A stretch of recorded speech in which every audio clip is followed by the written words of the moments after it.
So you've been wanting to get into content creation and video editing because you see how much potential there is in this industry right now. Literally every single business out there needs content to be able to get more customers through social media. So it also created a lot of new jobs and opportunities in this space. So if you want to get into video editing, CapCut is a really good app to get started with because it's completely free and yeah, it does have some pretty advanced capabilities. So in this video, I'm going to talk about everything you need to know as a complete beginner to be able to start editing in CapCut on your computer. So without any further ado, let's get right into it. So when you first open up CapCut, this is kind of what you are going to be greeted with.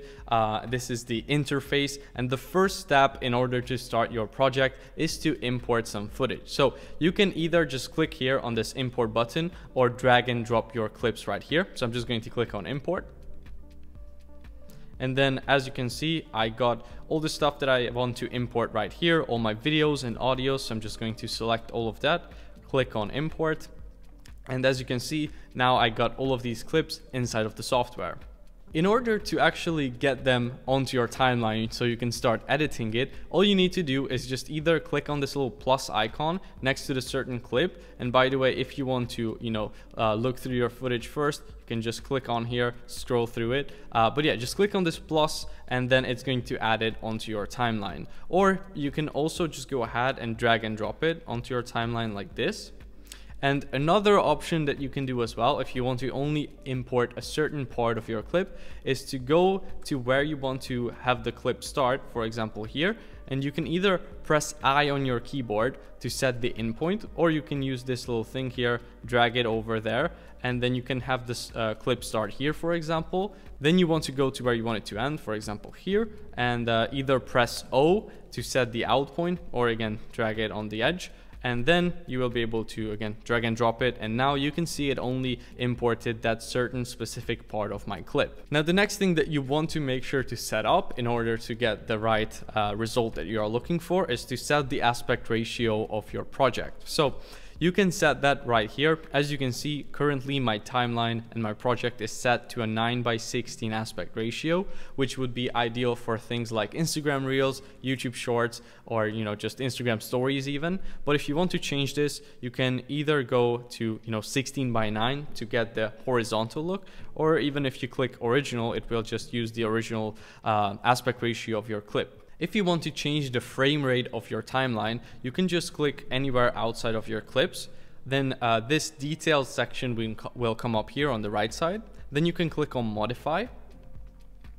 And here you're able to manually set the frame rate as well. So for example, I'm looking for a 24 frames per second timeline, so I can set that up right here. You can also name it, by the way, your project. So I'm just going to name this one a test project.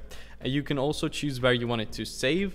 You can also change things like the ratio, the resolution. So for example, if I wanted it to be a custom resolution, I can set that in here.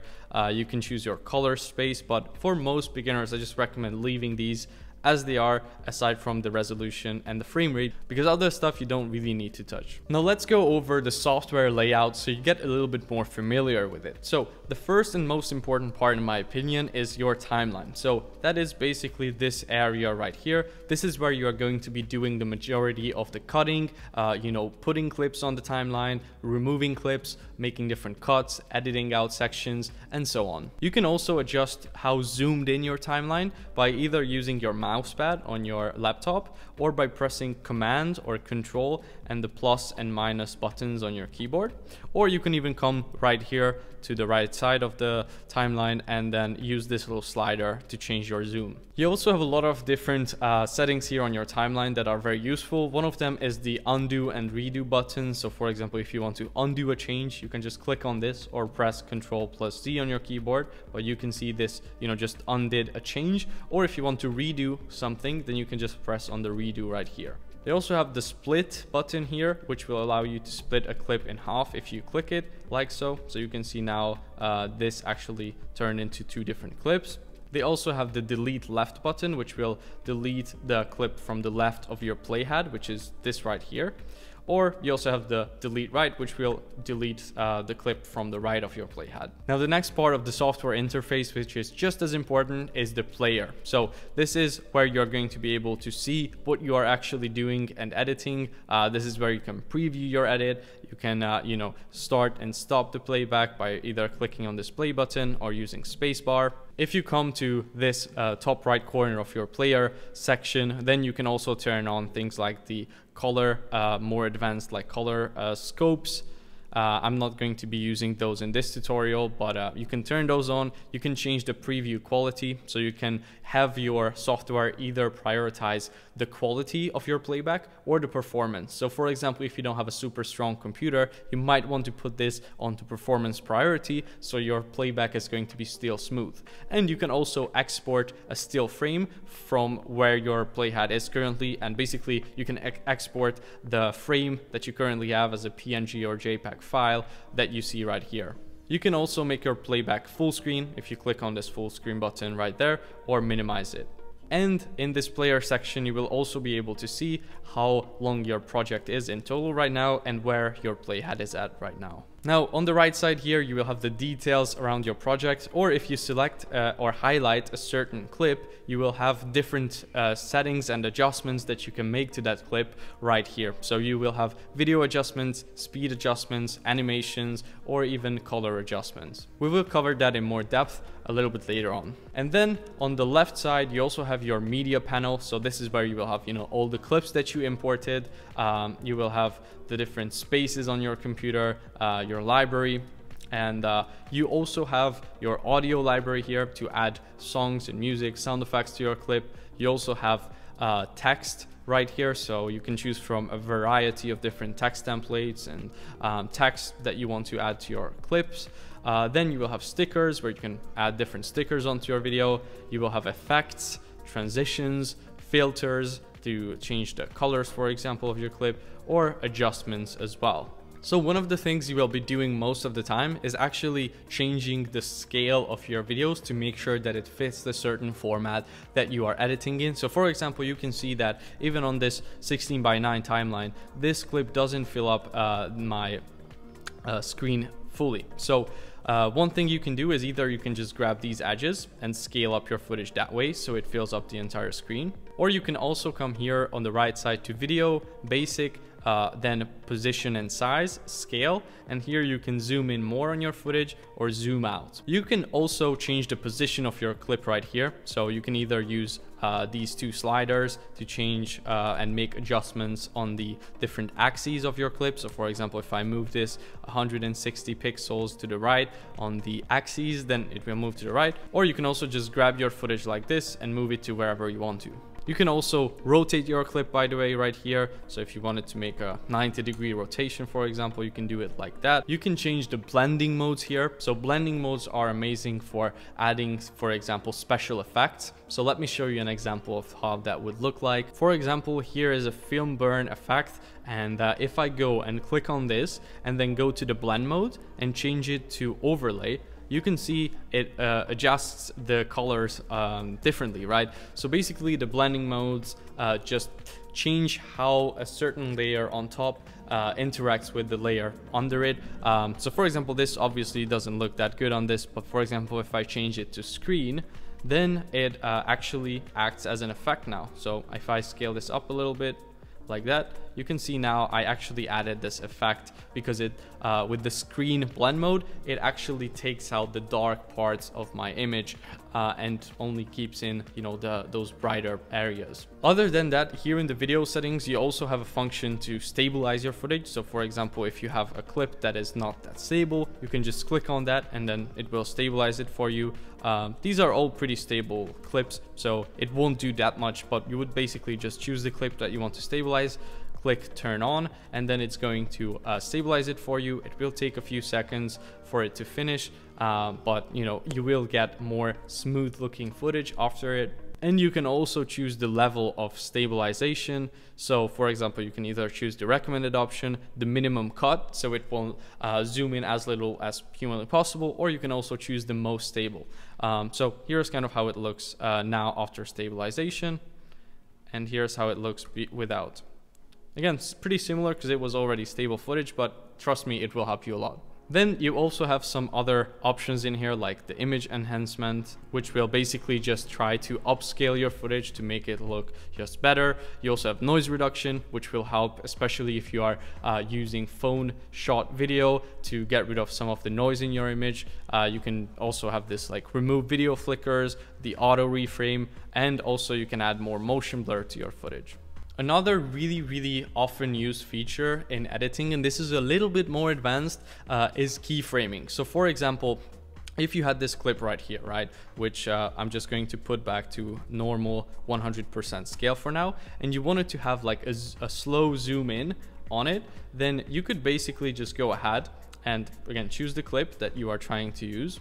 I'm just going to use this one for example, and then where you want your animation to begin, you put your playhead.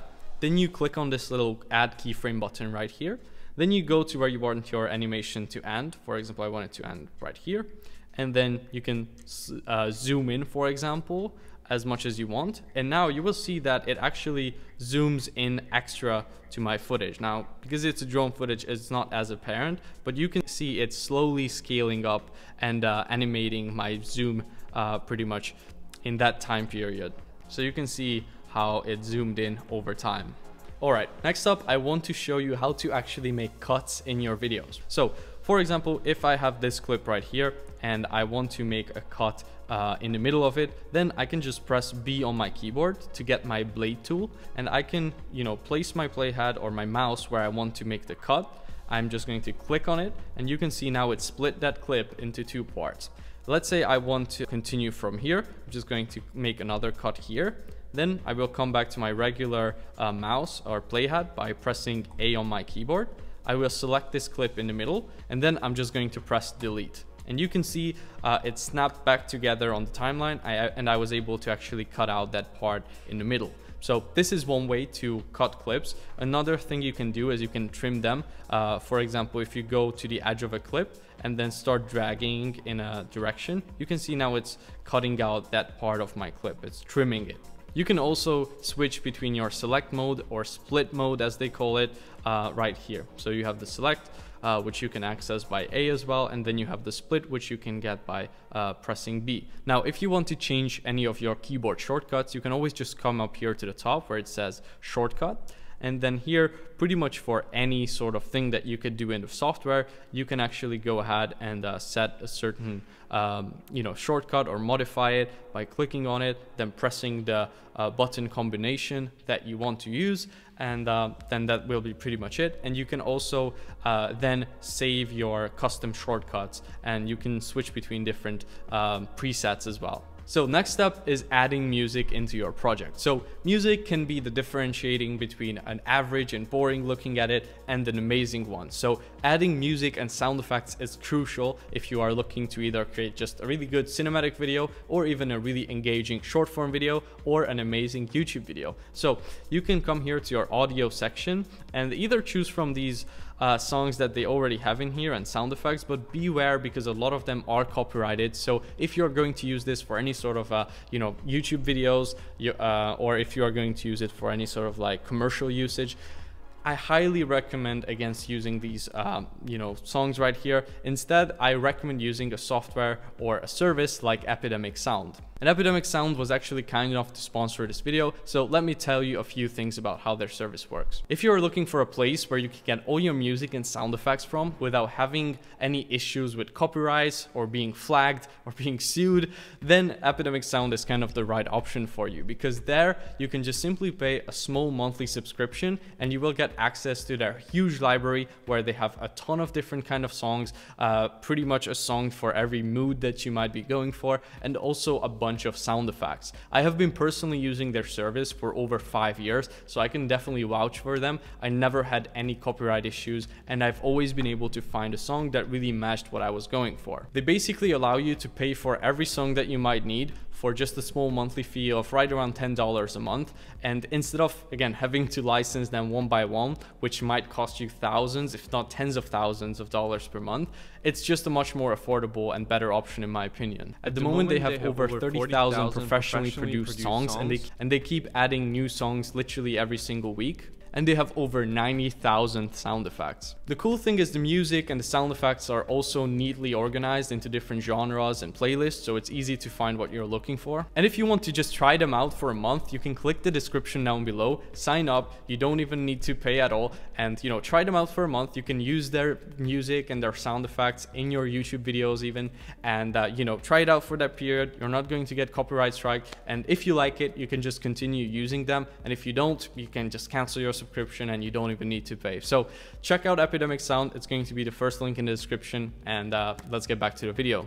So if you want to add your own music to your videos, then you can just literally go ahead and pretty much just drag and drop on your timeline the audio that you have. And as you can see now, it added it onto it. So this is actually a sound effect and not a song. But yeah, if you want to change the volume of it, you can either just drag this little white line right here and change the volume that way, or you can also come here to the right side to your basic settings, and you can change the volume here with the slider, set the decibel that you are looking for. You can also make a fade in kind of like transition in the beginning and at the end as well, and set exactly how many seconds you want that fade in and fade out to be.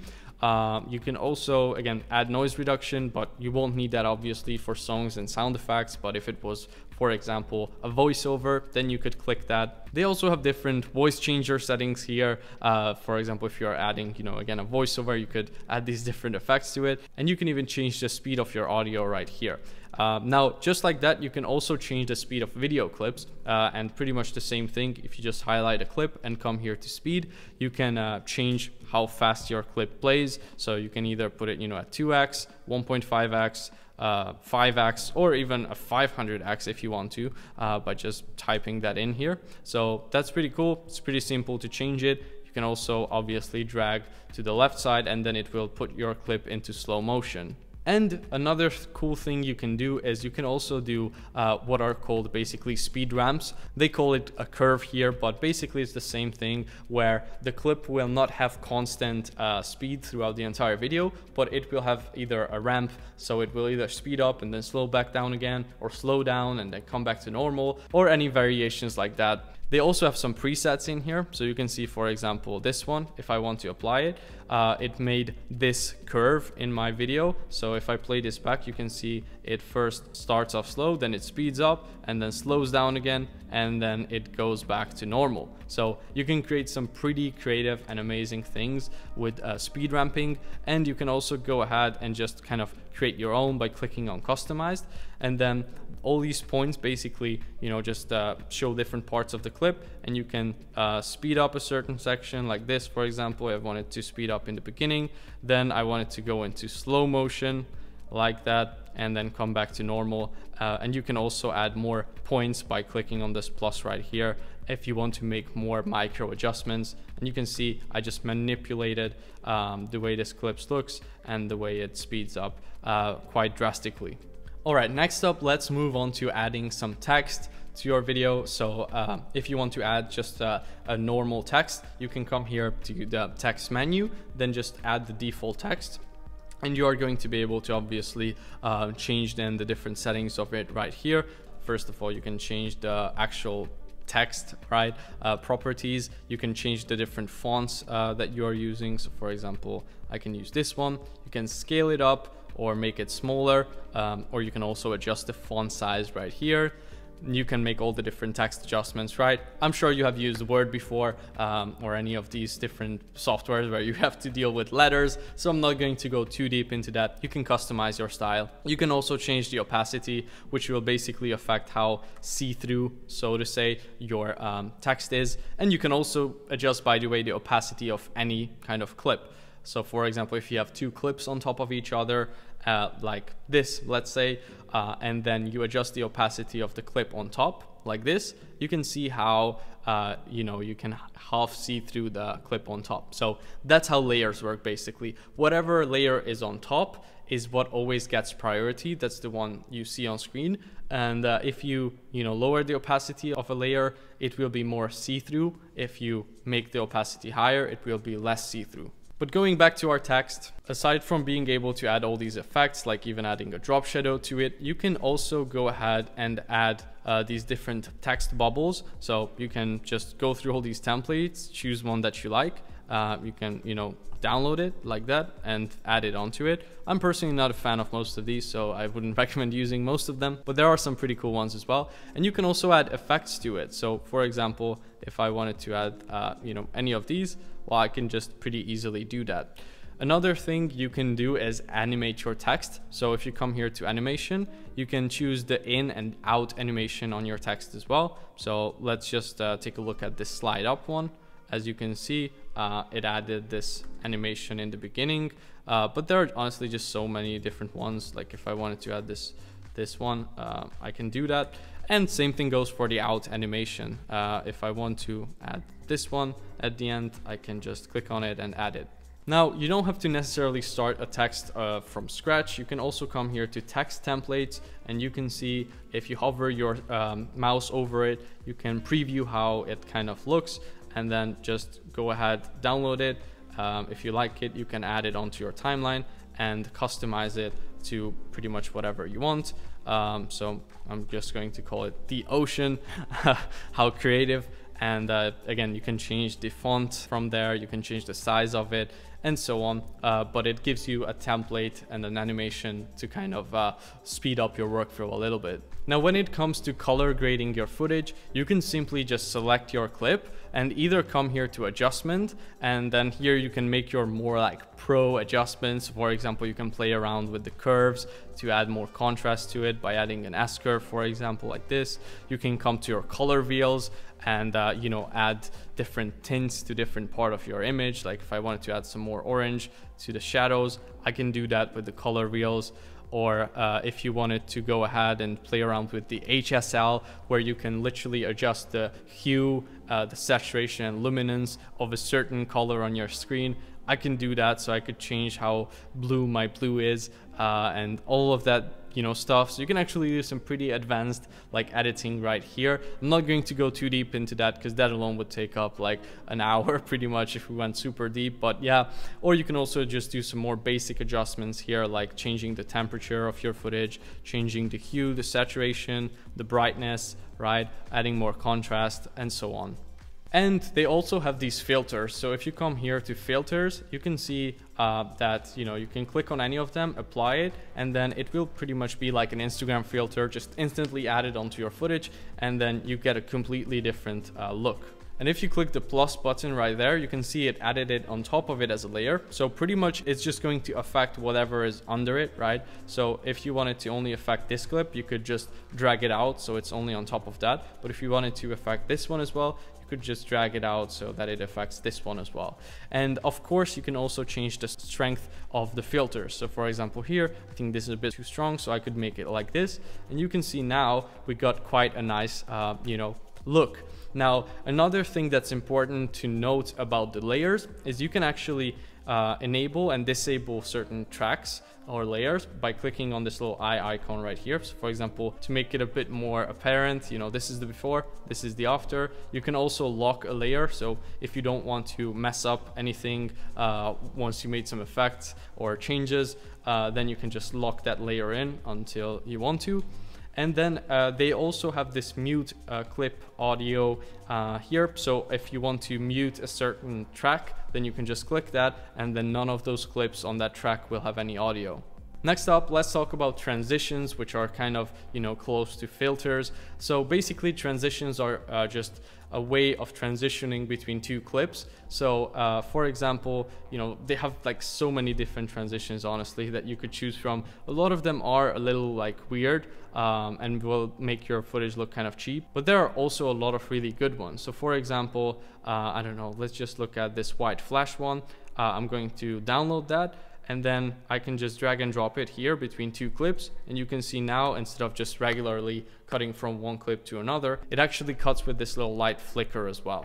And like I said, they have literally like so many of these, it's not even funny. Next up, we have the effects. So effects are also something that they have plenty of here. You could just keep scrolling through these, and yeah, these are also something that works the same way as the transitions pretty much, except they don't actually go like in between clips, they go over them, right? So for example, if I wanted to add this blur effect, I can just click it, add it here, and you can see it created this effect layer, and I can change how long it is, and whatever is under this layer is going to be affected by that certain effect, right? So for example, this is a blur one, so I could change the blur amount, I could change the blur rotation, and you can even use keyframes right here to animate the effect the same way we did with the zoom. All right, now let's talk about actually creating something that's a talking head video, right? So for example, I have this short form clip right here. I'm going to first of all change the aspect ratio now to 9:16, so it actually fills up the entire screen. And let's say you wanted to add captions onto it, right? So I could literally just click on there right now, come to text, come here to auto captions, and then it's going to basically, you know, like you can choose the language, and then you can click on create, and it's going to just create captions for that entire talking head section. So just like that, it created the text for you. Now you can change the font size as well. You can change the font that you are using, right? So super simple. You can add like an outline to it if you want to. You can add a drop shadow to make it like easier to read. And just like that, you are able to add captions onto your video super quickly. Now, if there's any mistake in the caption, you can just select that certain part and then add it into it. Another thing I think is really cool in CapCut is this cutout function. So for example, if you click here on auto cutout and you have a human being on your screen, it's going to be able to actually like analyze your clip and pretty much mask you, so you can put other stuff in the background as well. It kind of works like a green screen, but without you actually needing to have a green screen. Now, it's not going to be perfect 100% of the time, but it does work pretty well. So let's just wait for it to finish and let me show you how it looks. So you can see now it cut out my background. Now I have this clip of the dolphins in the background. I can scale this up, and now if I play it back, you can see it actually, you know, did a pretty good job. Now it's struggling a little bit there on the bottom, but you know, if I just scale up this clip maybe a little bit more and hide that part, it will actually look, you know, pretty decent. They also have a tracking function in here. So for example, if you wanted to stick a text to a certain moving object, you can do that pretty easily. And honestly, so many more. Now, last but not least, I want to talk about a couple more advanced settings on your timeline right here. So first of all, you can record a voiceover by clicking on this right here. Then you have your like main track magnet right here, which if you turn that off, basically then your timeline just won't just like snap together. So this is it with turned off. And then if you have it turned on, then it just snaps in together like that. You also have auto snapping, which is basically just going to like snap things into place when you drag it up. So for example, imagine like an imaginary line between these two clips right here. If I wanted to like paste it exactly there, you know, it's kind of hard to do it with it turned off. But if you turn on the auto snapping, then it's just going to snap there into place automatically. So I recommend keeping that on. All right, so once you are happy with your project, all that's really left for you to do is to click here on export, and then you can name your project right here. You can choose where you want it to export. You can choose your exporting settings. So for example, 1080p, you can choose the recommended bit rate or make it higher, lower, customize it. That's just going to be like how high quality your footage is. If you want to go for the best, you know, go for higher. You can choose your codec here, your format, MP4 or MOV. You can choose your frame rate as well. You can choose, you know, to export audio or not. And then you can also export your captions if you want to, and even run a copyright check. Then you just click on export, and it's going to basically export your project onto wherever you need to. And then after that, you can just upload it to YouTube or TikTok or Instagram or whatever you want. So I hope this video was overall helpful for you. If you want to see more CapCut tutorials as well on my channel, then definitely let me know. And if you want to just, again, learn more about video editing, content creation, and even making money with this skill set, then definitely go ahead and subscribe to the channel. And also check out Epidemic Sound if you need some music. So hope you enjoyed, and I will see you in the next one.